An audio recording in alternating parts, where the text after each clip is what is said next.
Bonjour mes chers élèves, comment allez-vous? J'espère que vous allez bien.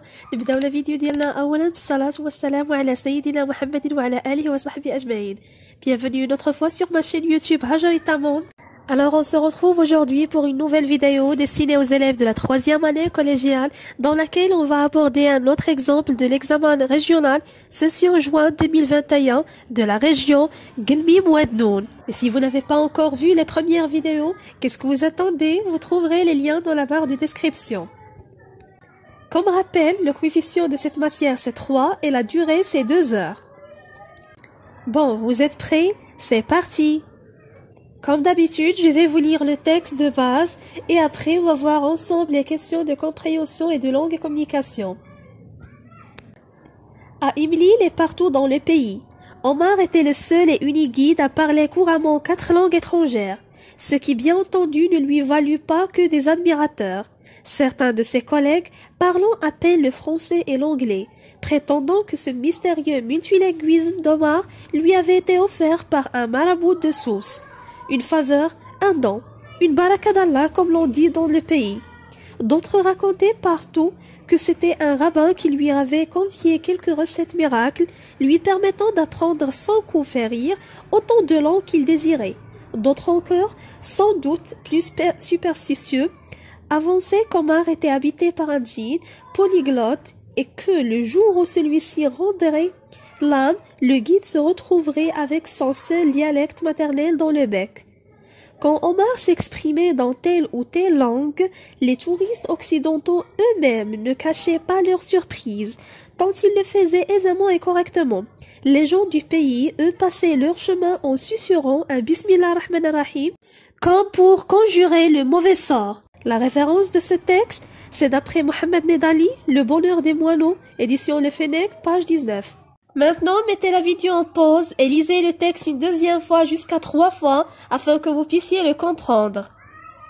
En outre, il y a un glossaire en bas du texte que vous deviez lire. Il explique quelques mots difficiles. Premièrement, le multilinguisme, c'est le fait de parler plusieurs langues.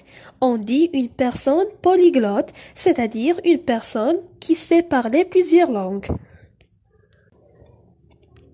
Un marabout, c'est un tombeau dans lequel se repose une personne respectée et vénérée.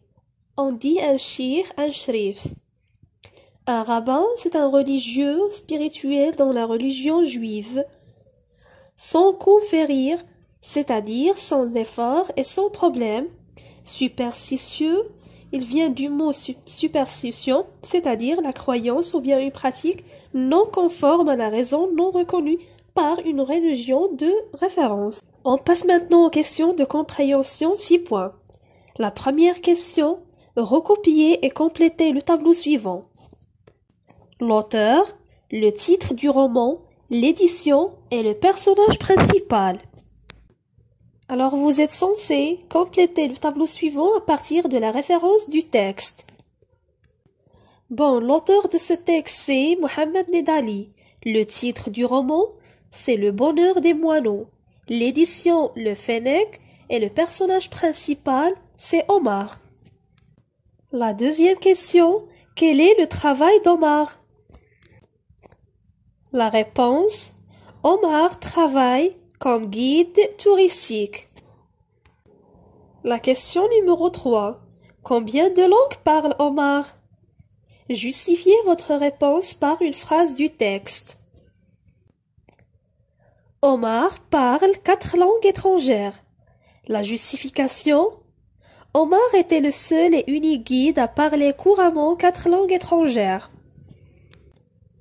La question numéro 4. Quand Omar parle une langue étrangère, comment réagissent ses auditeurs? A. Les touristes occidentaux. Ils réagissent, ou plutôt ils réagissaient avec surprise. B. Les gens du pays, ils passaient leur chemin en susurrant un Bismillah Rahman Rahim. La question numéro 5. Relevez 2 mots appartenant au champ lexical de la superstition.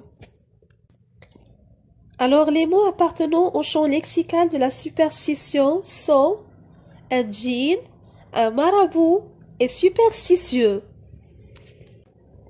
La question numéro 6, c'est la dernière question dans cette partie de compréhension. Est-il facile de parler plus de 4 langues? Justifiez votre réponse. Alors chacun de vous doit exprimer son propre point de vue en le justifiant. À titre d'exemple, on peut dire « Certes, devenir une personne polyglotte n'est pas du tout facile, mais avec la détermination et la volonté, nous pouvons réaliser l'impossible. » Et vous, mes chers élèves, qu'en pensez-vous? Répondez-moi dans la barre des commentaires. J'attends vos réponses avec impatience. On passe maintenant à la deuxième partie de langue et communication, 6 points. La première question, relevez dans le texte une conjonction de coordination. Par exemple, on peut citer « et » à Iblil et partout dans le pays. Ou bien, Omar était le seul et unique guide. Un autre exemple, quand Omar s'exprimait dans telle ou telle langue. La conjonction de coordination utilisée dans cette phrase, c'est « où ». B, un pronom relatif. Par exemple, « qui ». La deuxième question, reliez les phrases suivantes de manière à exprimer le but. Omar travaille en tant que guide touristique. Omar veut gagner sa vie. On peut dire Omar travaille en tant que guide touristique pour gagner sa vie. Le moyen utilisé, c'est pour, plus l'infinitif gagner. On peut dire aussi afin de, en vue de, etc. La question numéro 3. Remplacez dans la phrase suivante parce que par comme et faites les transformations nécessaires. Les témoins n'ont pas réussi à décrire le criminel parce qu'il y avait beaucoup de brouillard. Cette phrase exprime l'idée de la cause en utilisant le moyen parce que. On doit remplacer cette expression par comme. Et je vous ai déjà dit que le moyen comme doit être toujours en tête de phrase. Alors on peut dire comme il y avait beaucoup de brouillard, les témoins n'ont pas réussi à décrire le suspect. La question numéro 4. Conjuguez les verbes au mode et au temps qui conviennent. La première phrase, si tu parles plusieurs langues couramment, tu, le verbe travailler entre parenthèses, comme guide touristique dans le village. Alors dans ce cas, le verbe travailler, on doit le conjuguer au futur simple. Lorsque nous sommes incertains, nous faisons une hypothèse sur le futur. Si plus présent, futur simple. Si tu parles plusieurs langues couramment, tu travailleras comme guide touristique dans le village. La phrase B, Omar est très malade pour continuer, le verbe continuer entre parenthèses, son travail comme guide. Dans cette phrase, le verbe continuer est précédé d'une préposition pour. Alors, le verbe doit être à l'infinitif pour continuer son travail comme guide. Pas de changement. La question numéro 5, recopier et compléter le tableau suivant.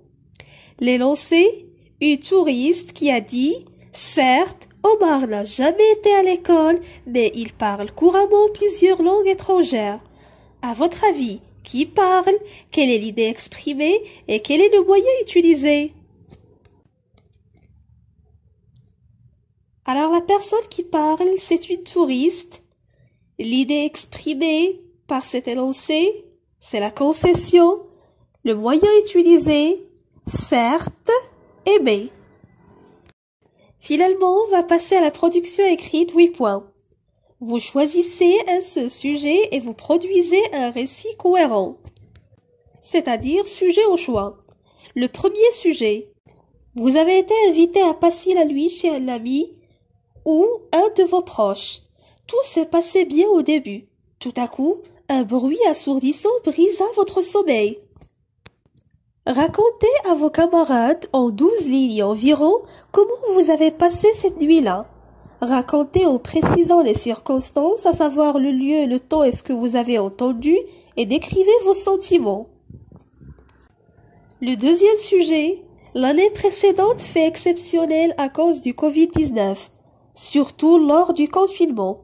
Racontez en 12 lignes environ comment vous avez vécu le confinement, les activités que vous avez faites et les sentiments que vous avez éprouvés pendant cette période. Alors je pense que les deux sujets sont faciles à rédiger. Mais voici quelques critères d'évaluation que vous devez respecter lors de la rédaction. Le respect de la consigne, 1 point. La cohérence, l'organisation, la progression et l'originalité des idées, 3 points. Et la correction de la langue, 4 points.